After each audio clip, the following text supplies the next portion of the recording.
enhance nutrient absorption. It means low carb is one of the factors. Now, the two foods that don't trigger insulin, don't create an insulin response, would be fiber and fat, okay?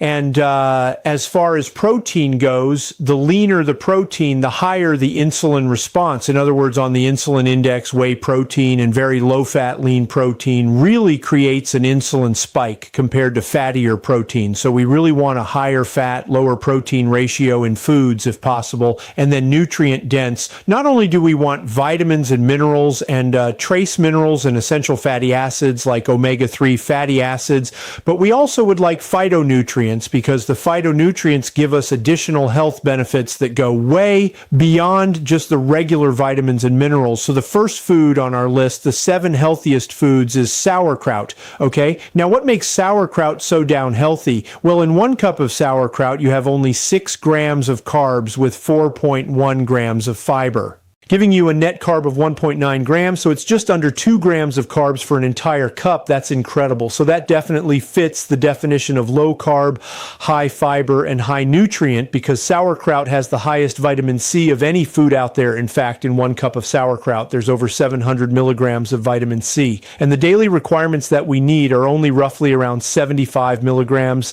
and 1 cup of sauerkraut gives us 700 milligrams. So vitamin C is very, very important in collagen, in building bone, in protecting the heart against free radical damage. It's a very powerful antioxidant, and without vitamin C, you get tired like in scurvy, your joints fall apart, you can't build connective tissues, and so your skin becomes more wrinkled and you look older. And the thing about sauerkraut, it's a really good pre and probiotic, so it's great fiber to feed the microbes, and it's fermented, so it has a lot of friendly bacteria, the type of bacteria that can actually enhance your own bacteria. Because if we compare that to yogurt, which has probiotics, those friendly bacteria and yogurt get destroyed at the stomach level, whereas the probiotic and sauerkraut survive and it gets into the large intestine. And the other cool thing about sauerkraut is the vegetable is cabbage, and that's one of the cruciferous vegetables, and cruciferous, out of all the different vegetables, have the highest, most potent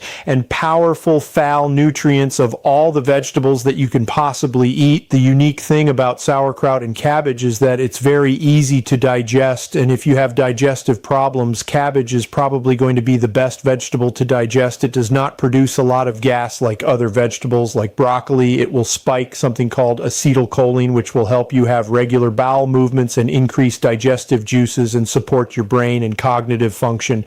Sauerkraut is very high in lactic acid, which is beneficial to your good bacteria and not very beneficial to the bad bacteria pathogens. So pathogens cannot exist when there's too much lactic acid. Also, sauerkraut is a really good source of vitamin K2. K2 is made by bacteria, and vitamin K2, which is also in certain fats, helps to keep the calcium out of the joint and out of the arteries and in the bone. And lastly, sauerkraut is very high in vitamin U. Now you're probably going like, what is vitamin U? I put a link down below for more information on vitamin U, but it actually is a vitamin, and it has some really cool effects on things like colitis, inflammation of the colon, great effects on ulcers. It's really good on gastritis and acid reflux and GERD and even gut inflammation. All right. Number 2, arugula. Now, if you've been watching my videos, I recommend a good amount of salad every single day. And if you're going to eat salad, might as well use a green or a base of salad that has higher amounts of nutrients. And arugula fits that to a T. Arugula is one of the cruciferous vegetables, and so it has a lot of different phyton nutrients. It's really good for your liver because it's really good for liver function. And if I have the option of getting arugula, I will always have a salad with arugula way more than other types of salad, especially spinach, because spinach is high in oxat, which can lead to kidney stones, but arugula is low in oxalates. Oxalates bind with calcium and can form kidney stones, and arugula has has a really great flavor. It's kind of like a peppery, sweet, spicy, hot flavor, and it doesn't need much to season it. So sometimes I'll just add the extra virgin olive oil and maybe a little sea salt, and that's it. Arugula is really good for inflammation. It has very high anti-inflammatory properties. Arugula is also high in nitric oxide, which is good for libido and erectile dysfunction and for cardiovascular health because it supports the endothelial wall. That's the inner part of the arteries, and you can develop clots, and playing arugula is also high in calcium, potassium, folate, magnesium, vitamin C, and K1. And lastly, arugula has some pretty potent anti-cancer effects. All right, the next food on the list is salmon. Now, of course, I would always recommend getting the wild-caught salmon, and the type of salmon that is the fattiest type of salmon. I also like to keep the skin on it because there's some serious extra fat right beneath the skin. Now, if you're concerned about the mercury levels in salmon are substantially less than other types of fish, and they're way below the danger threshold. And the other thing you need to know about is it's high in selenium. Selenium counters mercury. If there's selenium present, you're not going to be able to absorb mercury. So if you're going to eat salmon, you don't have to worry about mercury. Now, out of all the fish, salmon is extremely high in omega-3 fatty acids. And omega-3 fatty acids are really good for the brain, the heart, your joints. Omega-3 has anti-cancer properties. Most people are consuming way too many omega-6 fats, as in soy oil, corn oil, canola oil, cotton, seed oil, and they're very, very low in omega-3 fatty acids. So they have this imbalance that generates a lot of inflammation in their bodies. So if you want to systemically keep inflammation very low, you want to consume food high in omega-3 fatty acids. And this is why I recommend salmon at least a few times a week now. As far as the fat to protein ratio, it'd be like a 1-to-2. Ideally want more fat to protein. But because salmon has these other health benefits, I included salmon on the list. It's easy to get. It also tastes good, so people will consume it on a regular basis. And you can always add some additional fats to salmon to spike it even more. You know, if we look at omega-3 fatty acids and compare salmon to something like codfish, if we look at just 3 ounces, salmon has over 2,000 milligrams of omega-3 fatty acids, and cod has only 171 milligrams. Let's see, 2 to 171 milligrams. I think I'll go with the salmon. And salmon is high in potassium, zinc, and calcium. All right. The next one on the list is cod liver. Now, before you turn your nose up to cod liver, just hear me out. You know, organ meats in general are super nutrient dense. The problem is the majority of the population do not like to consume them because they don't taste very good. And sometimes it's hard to find high quality organ meats because of all the toxicity in the environment. You would never want to have conventional like beef liver or organ meats. You want them organic, but wild caught cod liver is not only easy to get, it's very, very delicious. It doesn't taste bad at all. It's not even fishy. As long as you eat it within 1 to 2 days, don't make the mistake of eating half of it and then putting in the refrigerator and then forgetting about it and then coming back a week later. It'll be a little bit fishy, but if you eat it within 1 or 2 days, it tastes actually amazing. It's actually delicious. The texture is like pudding, and it doesn't even, to me, taste fishy at all. Now you might consume it, and you might not even like the flavor, but I think you should at least try it once personally. I think consuming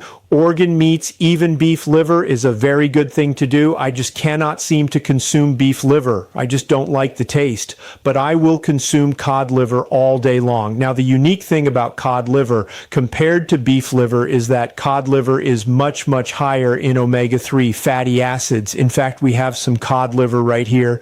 If you can see this right here, Icelandic cod liver oil. I think it's a little blurry, but this is wild caught, okay?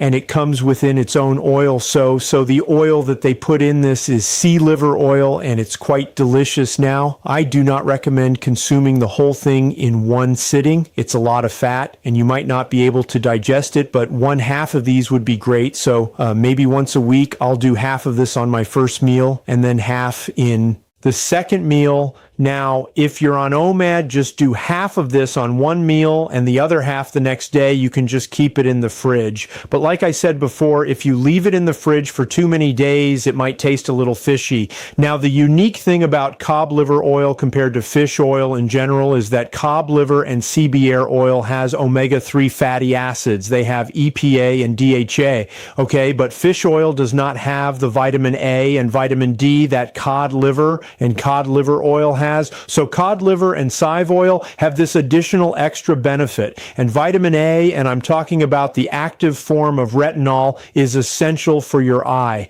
It's essential for the immune system. It's essential for the inner lining of your skin. I'm talking about the sinuses, the esophagus, the trachea, your lungs, and it's really good for your kidney as well. And of course, vitamin D, as most people know, is awesome for blood pressure, pain, depression, your immune system, and there's not many foods that are high in vitamin D. Now, cod liver also has vitamin K2. It has iodine, and it's loaded with B vitamins. And the cool thing about cod liver is its fat to protein ratio. It's a 5:1 ratio. So it has 5 times as much fat to protein. So on the insulin index, it's extremely low. It will not trigger insulin, but the more fat to protein as far as a ratio, the more ketosis you're going to be in. And if you don't actually like the cod liver, at least do the cod liver oil. Cod liver oil is one of the best things that children should consume, as well as pregnant females, because of the huge benefits on the nutrients, as well as the essential fatty acids, omega-3. And one last thing, where you're going to find this, you're probably not going to find it in the grocery stores. Just do a search online, go to Amazon, do a search, and you'll find a lot of different companies. All right, the next one, and some people will disagree on this, hamburger. Okay, hamburger, just hear me out. I'm not talking about hamburger with a bun. I'm not talking about conventional beef.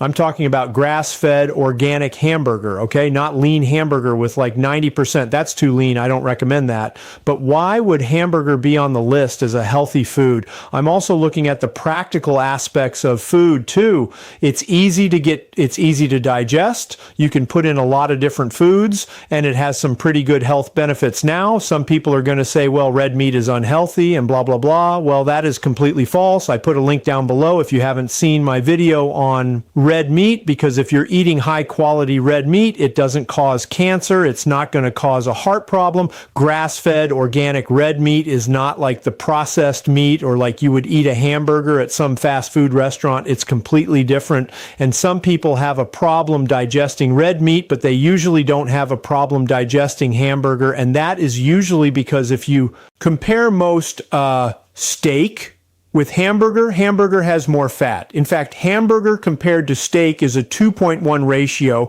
It's twice as fatty as its protein, and that helps keep the protein in your small intestine, so the digestive juices and bile can act on it, and you'll get better digestion if you're consuming leaner protein. It goes through the body faster, and you don't have as much time to fully break it down. Not to mention, as we age, we lose our stomach acids, and so the older you are, the less stomach acid you have to digest red meat. So a simple solution is just to start taking ban hydrochloride for your stomach, so you can increase the acid and digest red meat, because a lot of elderly people are low in iron, they're anemic, and that's also because they don't have enough A in the stomach. You need an acidic stomach to absorb minerals, especially iron and calcium, and break down protein and kill pathogens. So typically hamburger is easy to digest. I consume a lot of hamburger on a regular basis on the ketogenic plant. Hamburger is a really good source of amino acids. It's a really good source of available iron compared to like the iron in spinach. The type of iron you would get in red meat, as well as hamburger, is so much higher. Also, hamburger is rich in B12, phosphorus, zinc. It's an excellent source of selenium, B6, B2, B3, and B5. It's also high in something called carnosine.